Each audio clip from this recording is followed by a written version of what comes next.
Velocity of particle with respect to S dash क्या दिया हुआ है c/2, तो ये क्या है ux dash, uy dash, uz dash, क्या है ये ux डैश, क्यों i कैप डायरेक्शन में है, so this is nothing but what ux dash. What is this, this value is v, यही वैल्यू v है ना, velocity of s dash with respect to s is what v, clear है ये। सो आपका formula क्या हो जाएगा, What is your formula?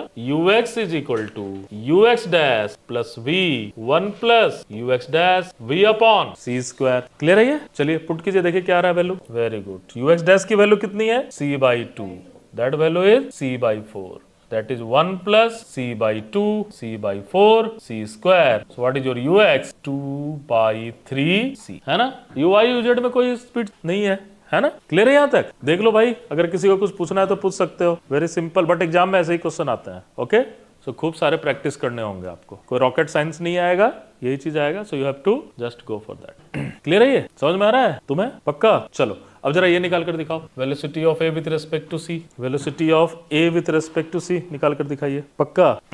देख लेते हैं हमें क्या निकालना है, velocity of A with respect to C, फिर से लिख लें, velocity of b with respect to a that is c/4, velocity of c with respect to b c/2 i cap i, है ना। s किसे मान लोगे, c को, a को क्या मान लोगे, पार्टिकल, b फिर से क्या है s dash, so b is my s dash, b is my s dash, a particle, c हमारा क्या है s। हमारे रूल में हमें क्या निकालना है, velocity of s dash with respect to s, क्या हो जाएगा ये -c/2 in i cap direct. दोनों केस में देखो, फर्स्ट केस में भी b ही s डैश था, सेकंड केस में भी क्या है b ही s डैश है, लेकिन उसकी वैल्यू चेंज हो गई। पहले वाले में क्या था c/,